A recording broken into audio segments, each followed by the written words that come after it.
Now at 6, a memorial continues to grow outside a general store where a brother and sister are found dead inside. Once you got in the store, she would say something funny and bring you up, even if she didn't know you were down. She was just that type of person. How the community is remembering them and the new information we just got from investigators. It's reprehensible for anyone to treat a child like that. Disturbing allegations, what police say children inside this facility adapted to, and the charges 3 workers are facing. Burn bans are back in place here across Central Florida. I'll have the latest on the job county by county and when we can see some much needed rain. WESH 2 News starts now with breaking news. And that breaking news is out of Brevard County, where Florida wildlife crews are working to rescue a manatee stuck in a storm drain. This is video that you'll see only from Chopper 2 that was over Melbourne Beach a little bit earlier. Federal, state, and local agencies are working right now together to find the safest way to rescue this manatee. Officials on scene tell us there are no obvious signs of cold stress, but its overall health condition still unknown. WESH 2 has a crew on the way to the scene, and we will bring you updates on air and online at WESH.com as soon as we get them.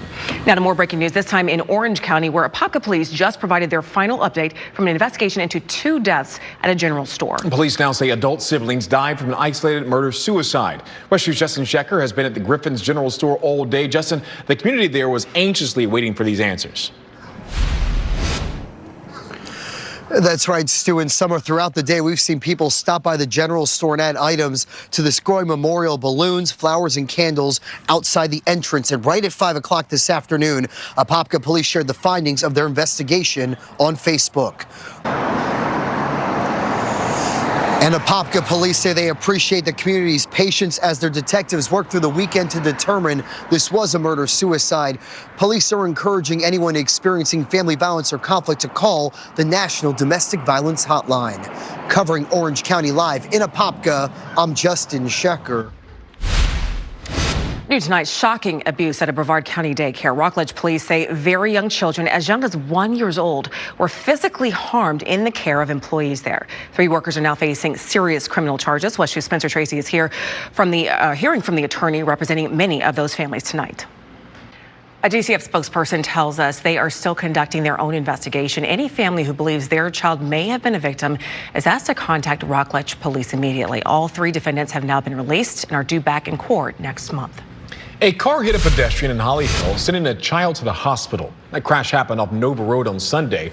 Police say that minor suffered some serious injuries. First responders actually performed life-saving measures and took that minor to the Halifax hospital. Police have not released an update on the child's condition. Right now, the fire threat is high in Flagler County, where officials have declared a local state of emergency and issued a burn ban. And that risk turned into reality in Volusia County, where a small fire quickly got out of control.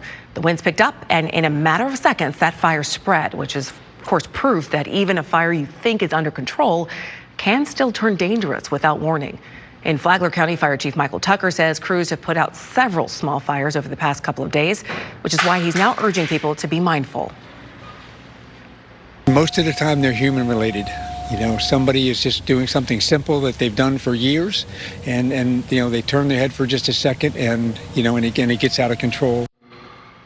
Flagler County's burn ban is set to expire Friday, but the fire chief says it will likely be extended for another week. As of tonight, Flagler, Polk, and Sumter counties are under county-enacted burn bans. Marion County has a voluntary burn ban in place. We'll continue to update you on air and online when and if other counties issue bans. Here now with Chief Meteorologist Tony Manalfi. Tony, we've seen dry seasons before. This is our dry season, but much needed relief is in sight for us. Yeah, you know, we'll get a little bit of rain, I think, Friday, especially along the coast, and then hopefully area-wide on Sunday, late in the day, which will hopefully be good for the 500s, too. Hey, let me show you what's going on. More burn ban information here for you. We are watching Lake County and Marion County. Dave Jones was out there yesterday, and they're indicating that they're close to instituting a burn ban. You know, I would say go ahead and treat it as we're already in there, just because it's so darn dry. And look at where all the active fires are this afternoon. 8 of them. They're all small, but they're there, and just kind of a testament just to kind of show you where things are lining up. Now, there's a few clouds, a little bit of moisture up to the north. We'll watch the trends on that. It should stay north and east of us for the most part, but we are behind. We're behind almost 3 inches of rain in several areas since the beginning of the year, and that has led to an extreme to severe drought across our northern communities, including Lake County, Sumter, and Marion. And then you get over towards Palm Coast, we had the US 1 on fire there, watching Daytona Beach and then down towards Melbourne and Palm Bay. Severe drought. Metro areas, abnormally dry to moderately dry. And when we take a look now at the 12-hour forecast, there was no mention of any rain anywhere here in Central Florida. We may have a little bit of fog later on tonight. We'll take a look at that coming up. But rain chances start to go up Friday into the weekend. I'll have more on that for you at 6:18. I'll see you then. And remember, our First Warning Weather team is working around the clock, keeping a close watch of the forecast. Download the free WESH 2 mobile app and turn on alerts to get updates on changing conditions in the palm of your hands. All right, the state of Florida is set to carry out its first execution of 2026 this week. Still ahead, why some opponents say the rate of executions is raising concern. Plus, caught on camera, a man seen smashing windows at homes and businesses in Orlando. Next at 6, the charges police say he's now facing tonight. We are staying on top of some breaking news out of Brevard County, where Florida wildlife crews are working to rescue a manatee that's stuck down in that storm drain. This is video you only see from Chopper 2 over Melbourne Beach. Federal, state, and local agencies are all working together to find the safest and easiest way to rescue this manatee. Officials on scene tell us that there are no obvious signs of cold stress, but its overall health condition at this time is still unknown. WESH 2 has a crew on the way to that scene. We'll bring you live updates on air and online at WESH.com. Police say a man now in custody caused roughly $70,000 in damage to downtown Orlando. That's right. Jean Charmant is in jail right now facing a dozen counts of criminal mischief. Police say he vandalized buildings and cars. WESH 2 News investigative reporter Greg Fox is live in downtown. And Greg, when did all of this happen? This happened about 4 days ago, and credit to Orlando police for getting right on that and making the arrest. That suspect is now in jail. This one of the windows that was blown out. This is on a historic building that's right near Garland and I-4. A lot of the glass is inside that building right now, and a lot of this vandalism captured on camera. And Charmant remains in the Orange County Jail right now. A judge set bond at $20,000. He has yet to pay it. He has an arraignment in a couple of weeks.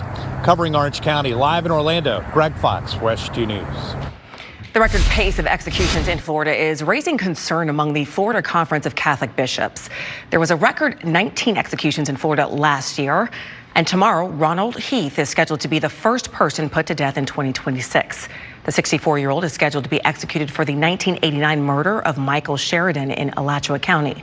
Sheridan was shot, stabbed, and robbed in a wooded area south of Gainesville, according to documents from the Florida Supreme Court. 2 more executions are also scheduled over the next month. We want to speak up for the value of human life.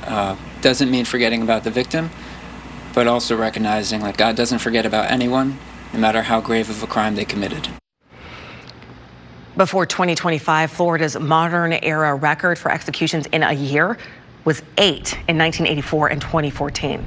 The modern era represents the time since the death penalty was reinstated in 1976 after a 1972 U.S. Supreme Court decision halted it. Let's get a check on the forecast. I'm Chief Meteorologist Tony Minolfi. In the last 2 weeks, we've been complaining about the cold, wet mornings. Tony, today may have been our last cold morning. Yeah, it felt good. There's still going to be a little bit of frost up in Marion, but I'm telling you what, afternoon high tomorrow, going to be very close to 80 degrees with the low humidity. So get out there and enjoy it. There's the coastal 7-day. Yes, and Valentine's Day. Summer's got thoughts on that, I'm sure. Sunday, of course, we got the Daytona 500. Monday, the White House for President's Day. Lots going on. A long holiday weekend for some. And a little bit of rain along the coast there Friday. We'll have to watch the timing of this next front, which we're hoping is going to give us a better chance for some rain. And the trend on the models has been a little bit slower today, meaning that we might get that race in on Sunday before the rain gets in. That would be fantastic. Temperatures outside 60s and low 70s. There's that big ridge over Texas. It was 84 degrees at 5 o'clock in Dallas. That warmer air is headed our way come tomorrow. You can see Jacksonville, Orlando looking pretty good right now. 12-hour planner, just a few clouds around and or some patchy fog as we get you out the door at 7 a.m. here in the metro areas. A little bit of patchy frost here Marion County, mid and upper 30s. You head south to Sumterville, Tavares, over towards Astatoula, Eustis, and Mount Dora, 45, 46 degrees. On into the metro areas, 45 to 50. And then up and down the I-95 corridor from Palm Coast down towards the Palm Bay area, 42 to about 48. Although on the sand there in Brevard County, it will be a little bit warmer. Tonight through tomorrow, there's your cold dome of high pressure sliding off towards the east. When you get on the backside of high pressure, you start to get the onshore flow of the south to southwesterly winds, and that means you start to warm on up, and boom, there we go. 75 to 80 through the interior. Coastal, Flagler, Volusia, and Brevard County closer to about 70 degrees. Let's take a look down at Futurecast here for Wednesday, Thursday, and Friday. The high gets pushed to the south. Showers arrive with this backdoor front coming on in, and that may stir up just a few showers late Thursday on into Friday all along the coast, but things are looking, for the most part, pretty good. Here's the race there on Thursday, the America 250 duel at Daytona, 59, 57, 56, dry and comfortably pleasant. And then the Fresh Farm Florida 250, there you go. Could be an isolated shower there along the coast. Light jacket, 11 o'clock temperature coming in at about 58 degrees. So we've been watching and monitoring both the Euro and the GFS model here. Both have the rain arriving close to about 7 to about 9 o'clock in the evening across the peninsula and over towards Volusia County in that window as well. Not a significant weather event here, but anytime you get rain at the track or close to the track, of course, with cars going over 180 miles an hour, 200 plus, you got to be careful. Now, rainfall-wise, GFS is a bit more meager than the Euro, which is hinting at potentially over an inch there in the Marion County. Here's the forecast for Saturday. No rain concerns here, and mild, 67, 65, 62 in the evening. And then for the 500, we're watching north and west. We're hoping the rain stays to the north and west through 6 o'clock, and if it gets in later, we're going to be good to go. So let's put it all together here for you now. Tuesday and Wednesday, we're going to be running nice, a little bit cooler with that backdoor front coming on in. We go right back up as we head into the weekend. We're watching that front on Sunday, and then Monday for President's Day. Behind all of that energy, we're going to be a few degrees cooler. All right, let's check in with Kristen down at the Kia Center as the Bucks are in town. Yeah, Tony, it has been a long wait, but Magic fans get excited. You're getting a key piece back in the lineup tonight. After missing 25 of the last 27 games, Franz Wagner is expected to return to the floor tonight. I want to bring you a live look at him going through his shoot-around slot here. Wagner has been working hard to get back to the court. We'll talk his return and more coming up in sports. WESH 2 Sports is sponsored by Mullinax Ford, where you'll always find over 3,500 vehicles to choose from with low upfront prices and no add-on dealer fees. 2 million. That's how many people have made Central Florida home in the past 18 years. 18 years. That's how long WESH 2 First Warning Weather has been Central Florida's certified most accurate forecast. For the boardwalk days, for the days to batten down. You found your home for staying prepared. WESH 2 welcomes you. Now, WESH 2 Sports, sponsored by Mullinax Ford. Welcome back, everybody. I'm Kristen Lago. WESH 2 Sports is live tonight from the Kia Center as the Orlando Magic gets set to welcome back forward Franz Wagner, who has been dealing with a high ankle sprain for the better part of the last 2 months. Now, head coach Jamal Mosley told us this weekend that there had been a lot of discussion within this organization about whether or not it was better to bring Wagner back before or after the All-Star break, but ultimately it was decided the best course of action was to ease him back in tonight against the Milwaukee Bucks. A special congratulations to the Mainland Buccaneer. What do they say? Buck pride never dies. Congratulations to Leonard Williams. Now back here at the Kia Center, we did have a late update to the Magic's injury report. Wendell Carter Jr. has some ankle soreness. He is questionable, but if he does play, this will be the first time we see the entire Magic starting five since November 12th. Live at the Kia Center covering the Orlando Magic, I'm Kristen Lago, WESH 2 Sports. And we continue to stay on top of that breaking news out of Brevard County. Chopper 2 was the only eye in the sky live over Melbourne Beach.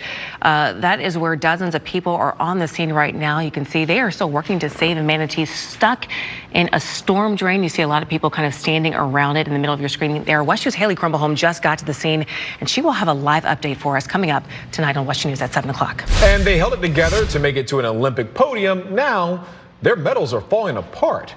We'll show you exactly what the problem is at 7.